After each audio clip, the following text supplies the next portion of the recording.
Pues buenos días a todos. Vamos a iniciar con nuestro curso sobre ya la última sesión, que hoy hablaremos del tema de la otredad, que cerrará un poco el tema de todo el tema del curso de fragilidad humana que hemos venido desarrollando desde el lunes.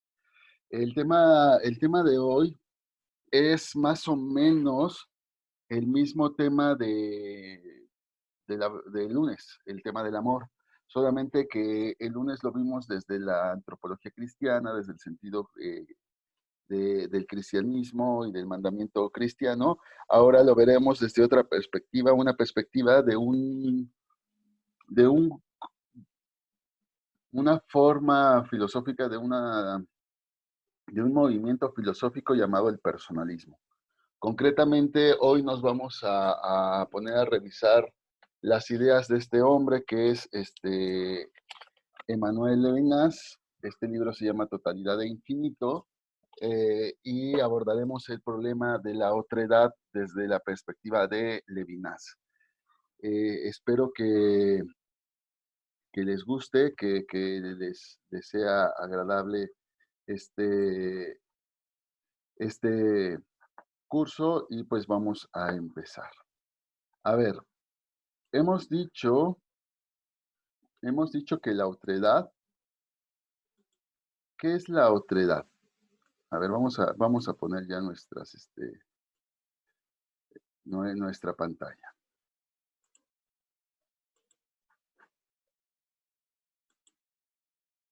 Ahí la tenemos. Bien. La otredad. Reflexiones a partir de la obra Totalidad Infinita de Manuel Levinas por Cristian Daniel Rojas López. Bueno, a ver. Esta sesión sí voy a ponerme un poquito filosófico, un poquito más profundo que las sesiones anteriores. Si hay alguna duda, no duden de escribirme al chat para que no quede ningún tema como vacío, como alguna duda que impida que sigamos entendiendo el tema, ¿no? A ver, la metafísica es el estudio de las cosas que no están en esta realidad material, que está más allá de lo físico. Ejemplo, el estudio del alma, el estudio del espíritu, el estudio del conocimiento. Bueno, el conocimiento es otra rama de la filosofía, pero todas las cosas que no podemos tocar ni apresar con nuestros sentidos. La esencia, todo esto que nosotros solamente podemos pensar, pero no podemos tocar, ¿no? Esa es la metafísica. Y según esta postura, la metafísica tiene dos vertientes, lo mismo y lo otro. Lo mismo soy yo, lo otro es el otro. ¿Ok? Entonces, siempre que me refiera en este momento a lo mismo, soy yo. Cuando me refiera al otro, es algo que no soy yo. Parece lógico, pero se complica un poquito, ¿no? Bien, a ver, ¿quién es el otro? El otro es lo diferente al mismo, o sea, a mí. Es algo que no me cierra. Ahorita voy a hablar de apertura y cierre. Tengan ahí ese concepto como detenido, ahorita lo voy a explicar. Y es algo que no lo puedo asimilar. Por ejemplo, voy a poner, eh, voy a poner el ejemplo de comerme un cereal. El cereal podría ser el otro. Sin embargo, ese cereal me lo puedo comer, lo puedo asimilar. Entonces no es tan otro, sino yo lo vuelvo parte de mí. Al comerlo, yo vuelvo a ese cereal parte de mí. ¿Ok? Eh, el cereal siempre es el otro cuando está fuera de mí, pero cuando me lo como, se vuelve parte de mí. No lo puedo asimilar. El otro entonces no lo podría asimilar. Para que algo sea otro, no lo puedo asimilar. Bien. El otro y lo mismo. Aquí viene entonces un problema, el problema del yo. Voy a salirme tantito de la presentación y voy a poner un pizarro. A ver, eh, me cuesta trabajo dibujar en el mouse, pero espero que lo pueda hacer bien. Esto intenta hacer un círculo cerrado.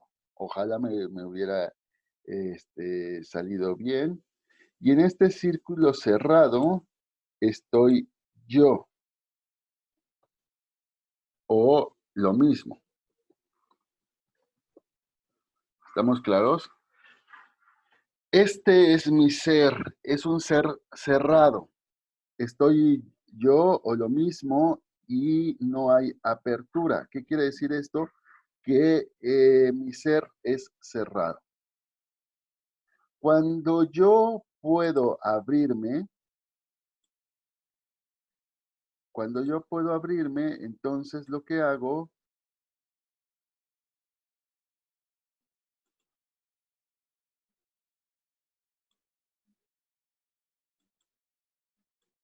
es esto, dejar un espacio abierto. Este espacio abierto me permite salir de mí al encuentro del otro. Vean este esquema, ¿ok? En el momento en que yo me abro al otro, en ese momento dejo de estar cerrado. Yo soy un ser cerrado cuando no estoy abierto a lo otro, al otro entendiendo a otra persona, por así decirlo, ¿no? Quiero tener cuidado con las definiciones, pero vamos a poner un ejemplo. Yo estoy pensando todo el tiempo en este tema de la fragilidad humana. Y pienso, por ejemplo, que la muerte no es un castigo, que la muerte es parte del proceso humano. Todos los pensamientos que yo pueda tener de la muerte están dentro de mí y yo estoy cerrado. En realidad esos pensamientos se quedan en mi pensamiento, en mi intimidad, en mi persona, pero no salen. Es al momento en que yo decido abrirme y hacer un curso en Semana Santa para dar aquello que está dentro de mí, que ese yo se abre y se va al encuentro del otro. El otro son ustedes para mí.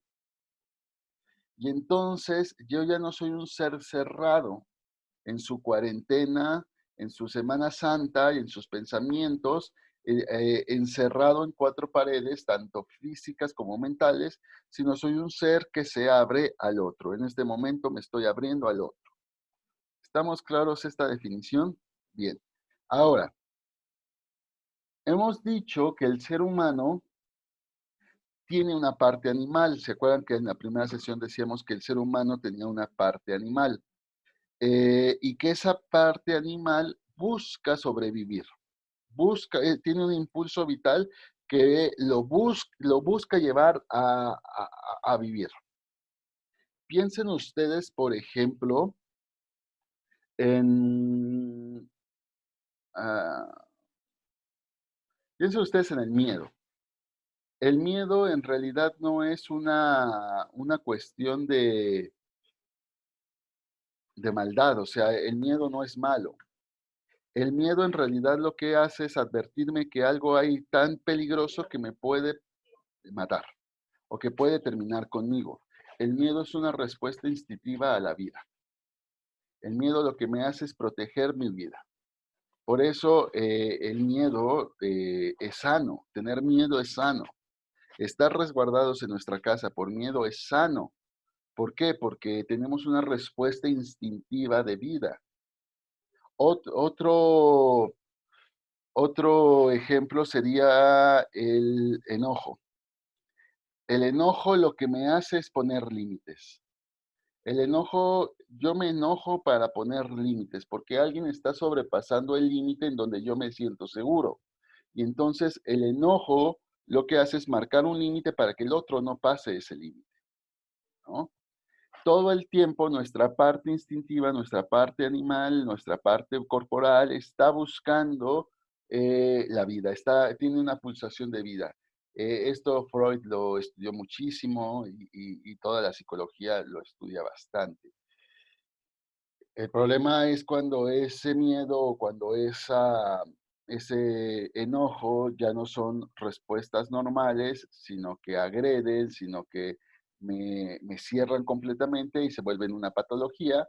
Y entonces ahí ya no solamente estamos hablando del instinto, sino de la psique y del pensamiento de la persona que tiene que trabajar y que tiene que curar. Pero ese es otro momento, ¿no?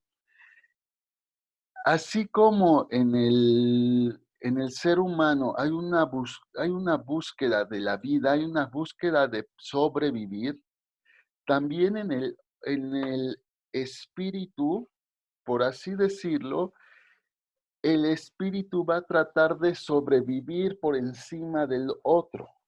El otro se vuelve una amenaza a mi persona. Ya no estoy hablando solamente del ser o del animal que busca sobrevivir, el instinto animal de sobrevivencia, sino algo mucho más profundo. Y lo más profundo es lo espiritual. Mi espíritu, de alguna u otra manera, tiende, según Levinas, a cancelar al otro. Ejemplo, mis ideas son únicas, primero estoy yo y el otro es parte de mí. En lugar de decir Cristina, digo mi mamá.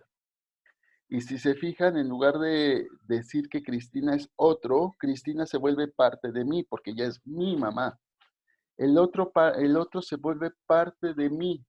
Eso es lo mismo, acuérdense que lo mismo soy yo, lo mismo intenta hacer todo el tiempo, asimilar todo lo otro.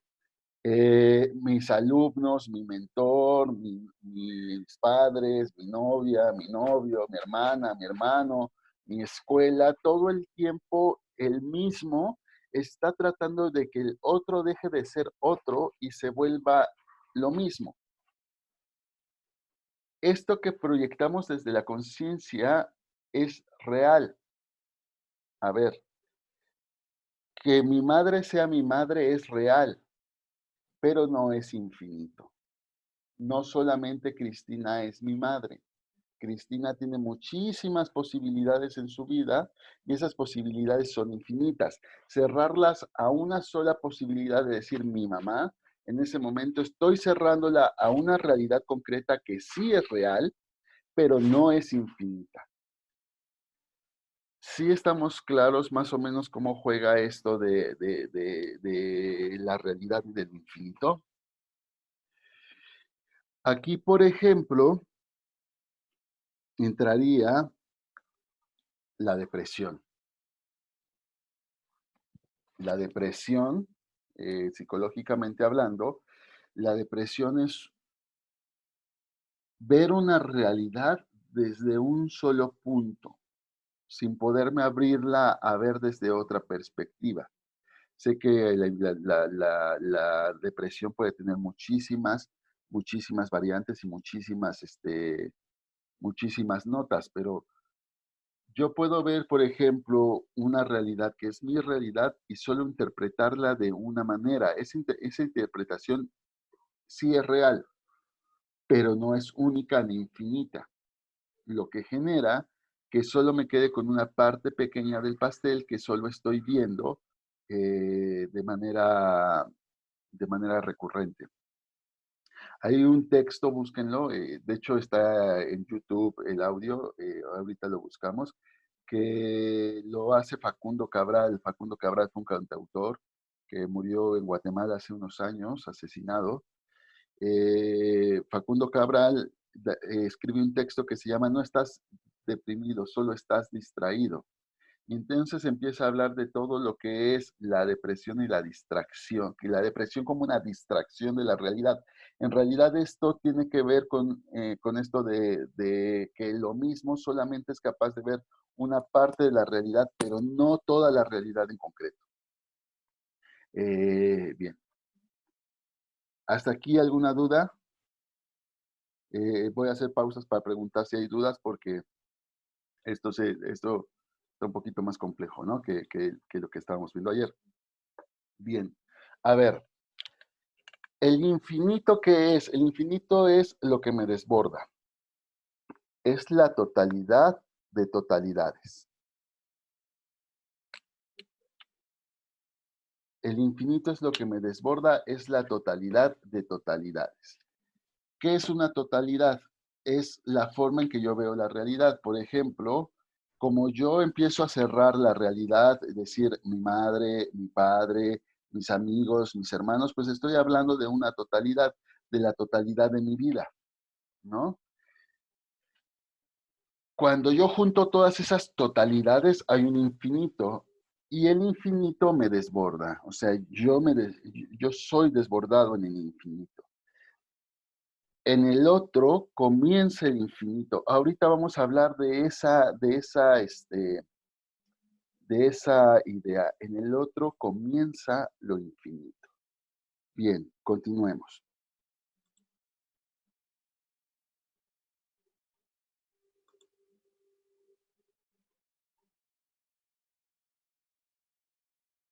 Regresemos a esta lucha de lo mismo. Lo mismo, entonces estoy diciendo que como si fuera un instinto de sobrevivencia o de supervivencia, que no lo es en sí, pero equiparable, lo mismo va a ser o va a buscar que lo otro se vuelva parte de lo mismo.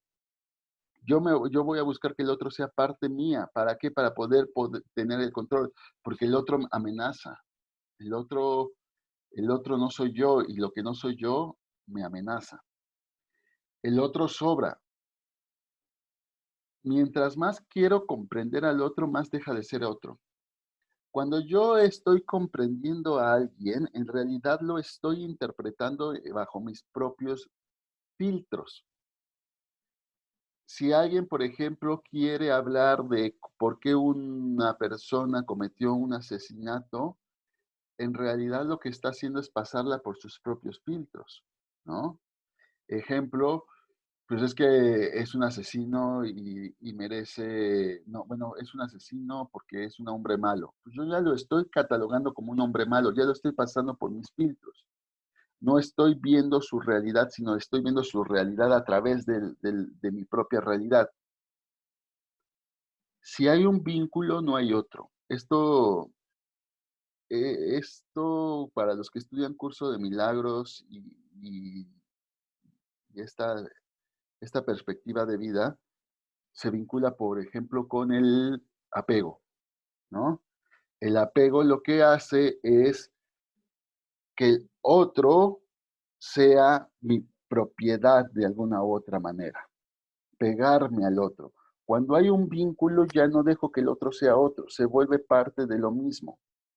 Esto no está mal. A ver, no estoy diciendo que tengamos que quitarnos todos los vínculos de la vida. Mi mamá siempre va a ser mi mamá y siempre va a ser parte de lo mismo. Lo que queremos es abrirnos a la posibilidad de que mi mamá no solo es mi mamá, sino es una posibilidad infinita de realidades. Y que no solamente su ser obedece a mi propia realidad o al vínculo que mantiene conmigo. Y entonces esto sería el principio del desapego. El amor es libertad. Lo que estoy explicando en esta clase es un tipo de amor desde la libertad. Hay un imperativo. Levinas, que es el autor de esta maravilla de teoría, es un autor judío que se convirtió al catolicismo, es un autor del siglo XX, por lo tanto muchas de sus referencias o muchas de sus ideas están basadas en la Biblia. Y él va a tomar el quinto mandamiento. El quinto mandamiento es no matarás. No matarás significa no quites la vida, deja que el otro viva. Ese no matarás se volverá no me conviertas en lo mismo. Déjame ser otro. No me conviertas en aquello que tú quieras que sea. Déjame ser yo en mi propia realidad y en mi propia esencia. No quiero mezclar estos términos, Pero bueno, como no es una clase para filósofos, lo podemos decir, ¿no? No me conviertas en aquello que tú quieras que sea, sino déjame ser en mi propia versión, en mi propia realidad. Bien, ¿no hay dudas hasta aquí? Bien. ¿Cómo convierto que el otro se vuelva lo mismo? A ver, aquí es donde vamos a empezar a tener problemas. Comprender como forma de interpretar, no estar abierto a su realidad, sino pasar su realidad por mis propios filtros, interpretar. Tolerar. Tolerar es una forma de convertir al otro en lo mismo. De hecho, la tolerancia debería de ser más bien una aceptación, no una tolerancia. Porque tolerar implica que yo sigo pensando que aquello que haces está mal, pero me aguanto. No estoy dispuesto a renunciar a aquello que me estorba para aceptarte completamente. Simplemente hago como que no pasa, o lo ignoro, o lo paso por alto. La tolerancia no es del todo apertura. De hecho, la tolerancia, si se acuerdan de mi esquema, sigue siendo cerrazón. Solamente estoy viendo hacia afuera, pero sin abrirme al otro. Lo que deberíamos de hacer es aceptar. Vincular, vincular sin un propósito trascendente. Hacer del otro una función en mi vida. Mi padre, mi madre, mis alumnos, mis hermanos, pero no desde una función de amor, sino desde una función en la que hay algo que me sirve para algo, ¿no?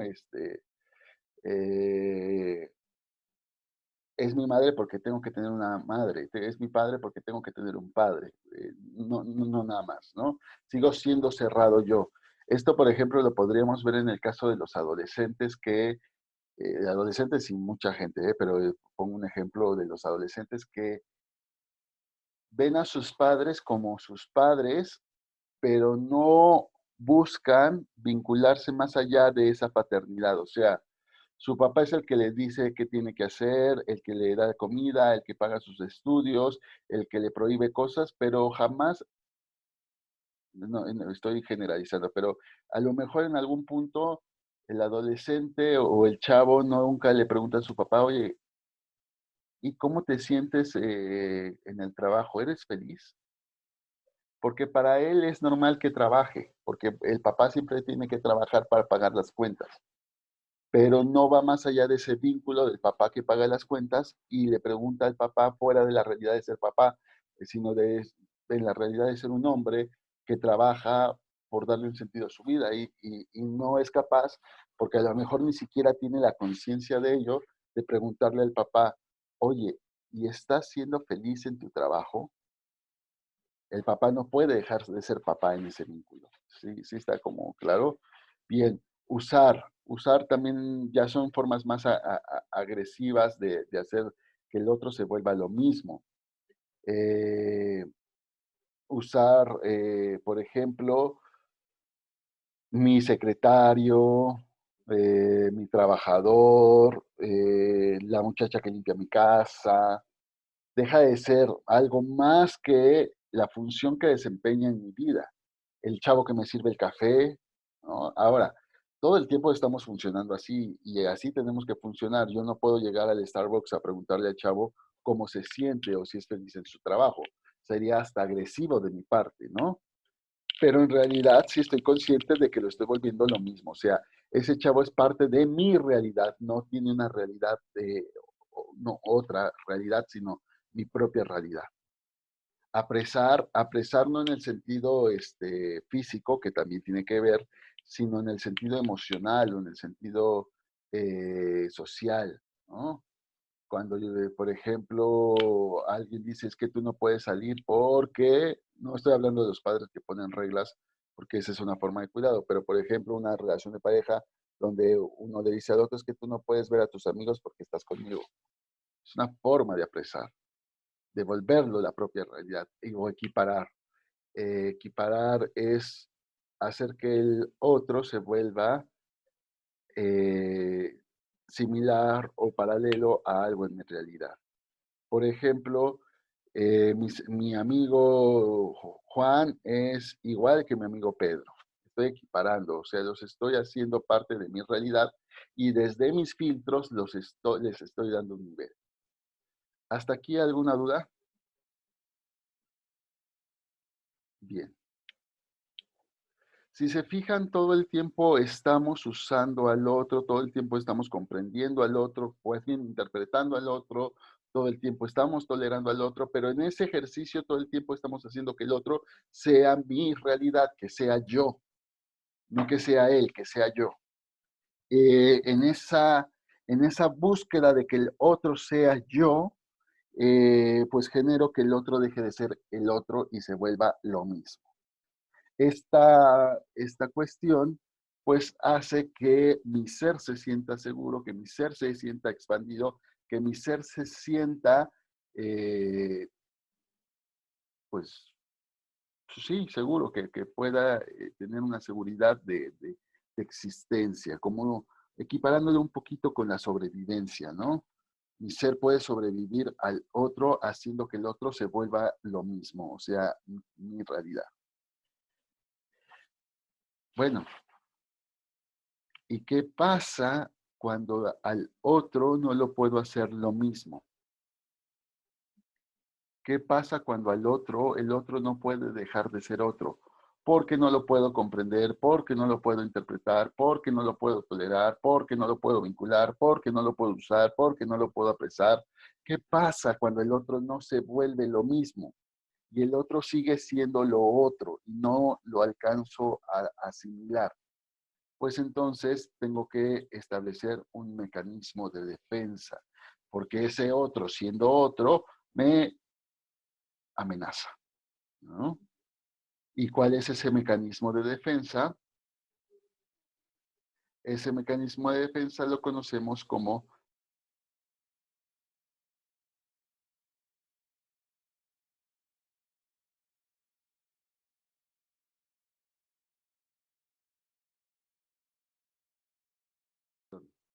ahí está, la mejor manera que tengo para aniquilar al otro es haciéndolo invisible.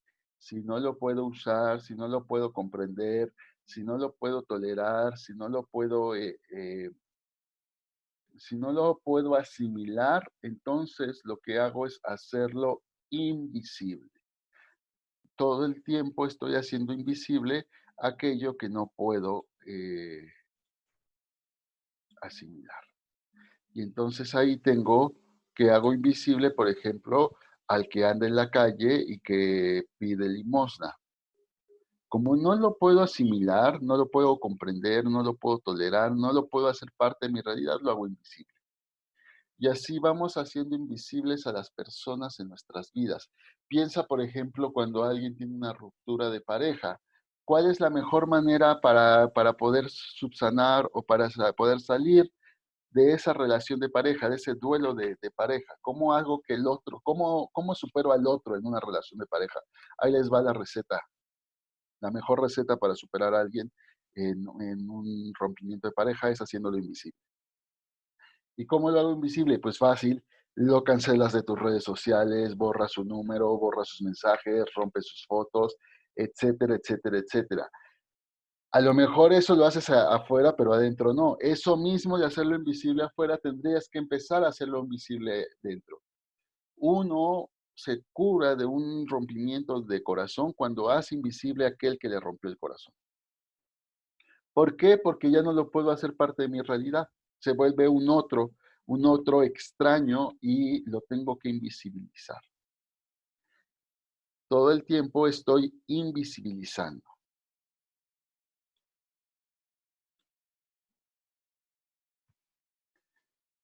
¿Qué es invisible para mí?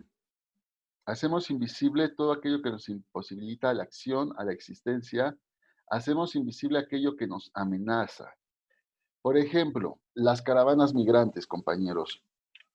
¿No de repente llegó un punto en que mejor las hicimos invisibles? No solamente nosotros, sino también los medios. Por ejemplo, llegó a ser un problema tal que nos sobrepasaba, que no podíamos asimilar que mejor ya no dejamos de ya dejamos de ver noticias de las caravanas migrantes. Y los mismos medios dejaron de poner noticias de las caravanas migrantes. O, por ejemplo, nuestra realidad ahorita de la enfermedad que nos tiene en cuarentena. ¿No de repente les dan ganas de ya no tener ninguna noticia del coronavirus o del COVID-19? ¿No de repente ya es tan grande esa realidad, esa otredad del coronavirus que lo mejor es ya no ver las noticias, invisibilizar esas noticias?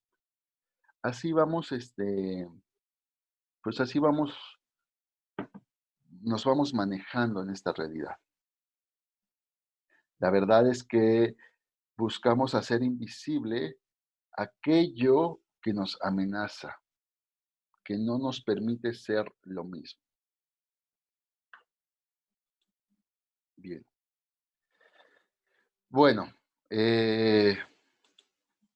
hasta aquí alguna duda, alguien tiene algo que comentar, algo que preguntar.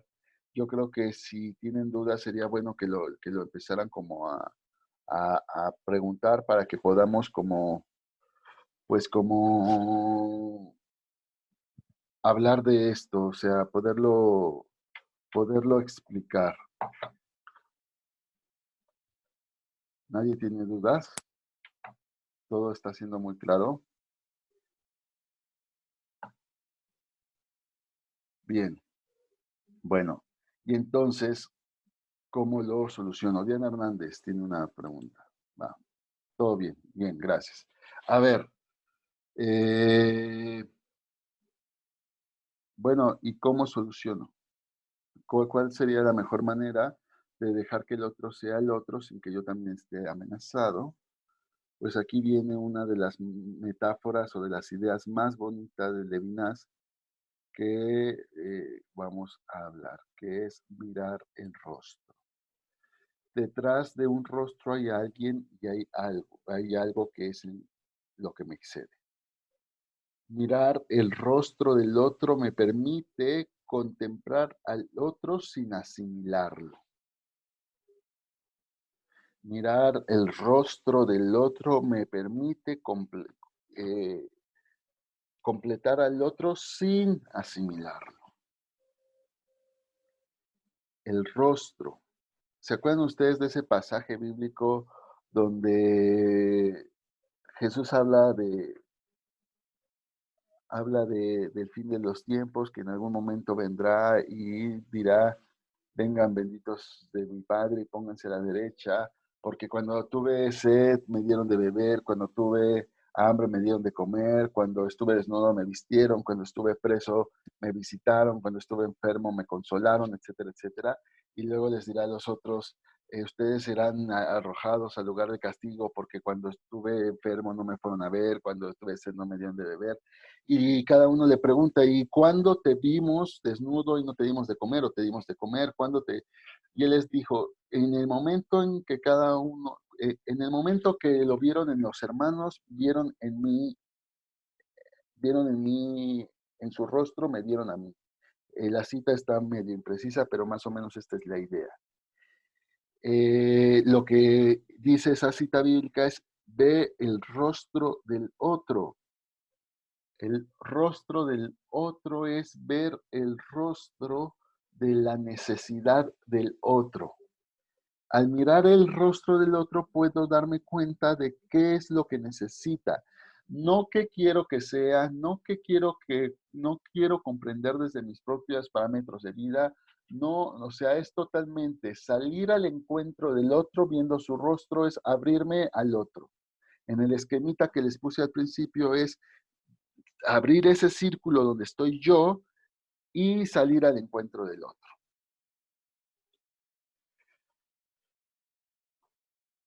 Vean ustedes esta cita que también toma Levinas como base, porque el Señor vuestro Dios es Dios de dioses y Señor de señores, Dios grande, poderoso y temible, que no hace aceptación de personas ni acepta soborno. Acepción de personas y se acepta soborno. Él hace justicia al huérfano y a la viuda y muestra su amor al extranjero dándole pan y vestido. Para Levinas, ver el rostro del otro, vemos la necesidad del otro y él va a enmarcar la necesidad en tres grupos o en tres rostros. El rostro de la viuda, el rostro del huérfano y el rostro del extranjero. El otro es débil y quien domina al otro ejerce poder. Si yo estoy diciendo que el otro necesita, estoy ejerciendo un poder. Sí, estamos claros, o sea, hay un poder encima de la necesidad del otro, pero ese poder tiene dos vertientes.